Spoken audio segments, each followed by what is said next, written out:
Big 98.1. I'm Trey. This right in front of me here on your screen is John Taylor of the one and only Duran Duran, the biggest band of all time. How are you? Good. I'm good. Was that intro a little over the top of the biggest band of all time? You know what? I accepted it. I just accepted it. I thought I'm going to go with that. I'm not going to question it. I'm excited to talk to you about the tour that you guys announced because you guys are coming to Philly later this year.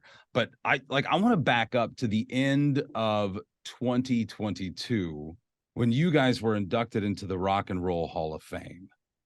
That, back in 1978.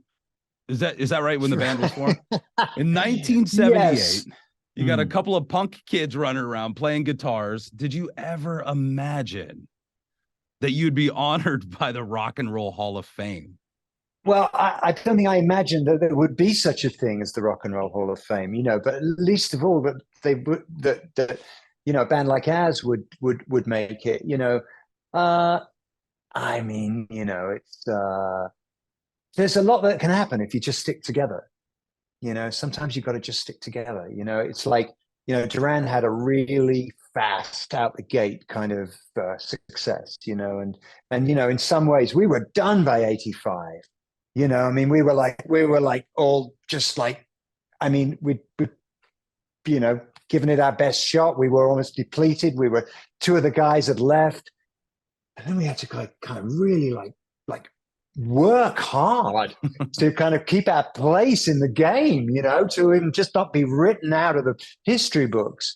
And, and it was almost like it started again, almost like the first wave of the band's success never really happened.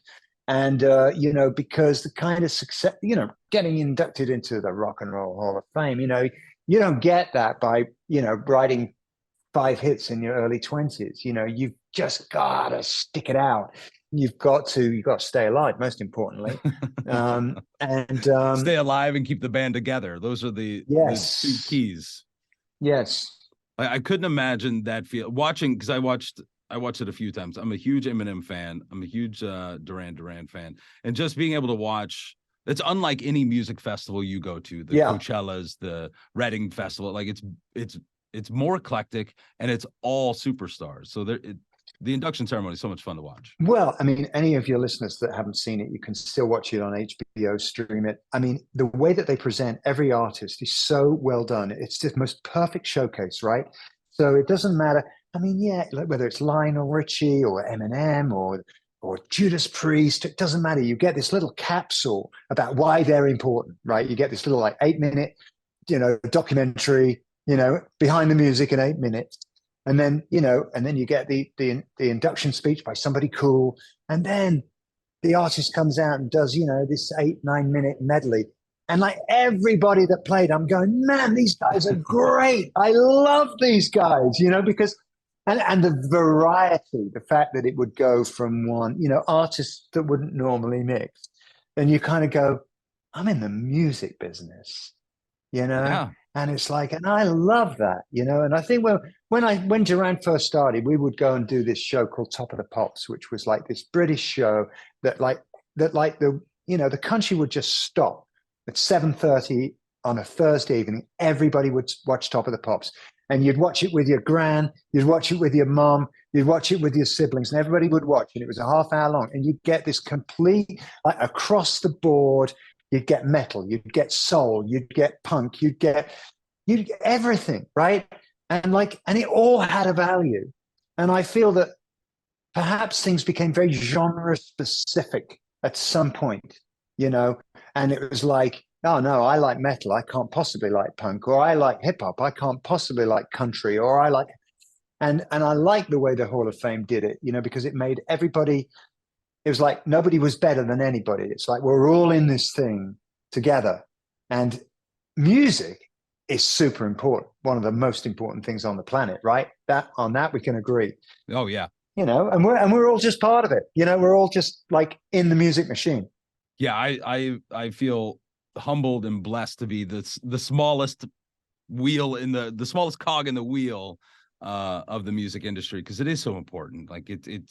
It's almost trite and cliche, but true at this point, that music is the only truly universal language, maybe other than love. But Well, music yeah. is love, right? Well, look, I mean, this last album we were making, Future Past, it was the first time that we had to like close up the studio for like 9 months. Everybody went home. We were into COVID, right? We were into the lockdown, and I mean, listen, it was, it wasn't too heavy for me. I'm not raising young kids, and I wasn't worried about putting food on the table. But for a lot of people, it was rough. It was really hard, and one of the hardest things I think was the sense of alienation that we all got by having to spend so much time, alone or in our own homes, disconnected from our friends, and I remember thinking like, man, music is crucial. I mean, I always thought music was fun and important to me, but I came to believe during lockdown music is important, crucial to all of us. It's crucial to society. I mean, when Duran got back into the studio to finish that album, I was like, we got to get this thing finished so we can get back on the road and be a part of, because yeah, sports, right, and music. What else is there that every color, every way of life, every religion, every political affiliation, you can just stand together, every age, and it doesn't matter. You stand together, you sing the dumb songs, you dance to the dumb, and then you go home and you feel like, oh man, I was part of the human race tonight for like, for 3 hours, and now I can go back to being a frustrated individual. Exactly. Yeah. It's just an instant connection that we can all have over our favorite song, favorite sports team, favorite band. Now you mentioned finishing up that album. You took like this long break. Like, were there bits and pieces of the album you're like, no, like it's been 9 months. I don't like this anymore. I need to change. We need to put another riff here. We need to change the backing vocals. Were there things that had to change just because of time and you changed as well? Definitely. The most amazing thing was coming back though and listening to the song Invisible. And if you don't know that song, it was the first song that came out off the album. And there's an AI produced video, which is kind of extraordinary in its way. And we came back to that song and we're like, wait a minute, did we write this as a response to lockdown? It was like, no, we wrote this before COVID came along. And it was really amazing because it was a song that really spoke to that sense of alienation and just the frustration that so many people were feeling. So that was why we decided to go with that as the lead-in track from the album. We felt that it let people know, hey, we hear you. We know what you've been. We know we've all been through it. And then doing that AI video again, if you haven't seen it, it's worth checking out because it's almost like you watch it and you can really project onto it. A lot of feelings. It's interesting. You've been in the game for so long. It's amazing that you guys are still able to be innovative. Like you're talking about that video, which always makes me think like the classic story of Girls on Film being largely banned by MTV, back at the start of your career. And had it not been for that controversy and MTV, like who knows what the early 80s would have looked like for Duran Duran. So like here we are 40 some odd years later, and you're still changing the perception we as fans have of you, and you're also changing the business around you to fit you, which is amazing. Yeah. I mean, honestly, I don't think of myself. I am not an innovative kind of guy at all. I mean, I'm still trying to figure out Beatles licks. I mean, I'm just still trying. I'm just trying to stay on the bus. But like Nick is a very progressive thinker. He's always looking for new ways to express things. And, we have a manager, who came to us with this AI idea. And I'm like, what? But I think actually when you've been around a long time, in some ways, you become a lot less precious about the ideas because it doesn't matter so much anymore, so you're more open to, hey, let's give it a go. And, sometimes it's cool and people say that was really innovative. And sometimes nobody's talking about it. And, but at least you try, and I think that Duran has that, it's like, we're not like, part of our MO when we came out was like, we're a modern band. What does that mean? Well, it means like we're about today. So that kind of means we have to stay up on what's happening. And that's really like the Future Past album. There's a phrase, I don't know if anybody knows, but if you've got one foot in the past, one foot in the present, you're doing something on today. But I think in our case, it really is about that. We've always got one foot in the past and one foot in the present. And so that keeps our albums kind of as current as they can be, if you like. I would say given that fresh. we've got a bass player and a drummer, for Christ's sake. You don't hear many of those in the top 40 anymore, Yeah, But, exactly. you've got to find a way.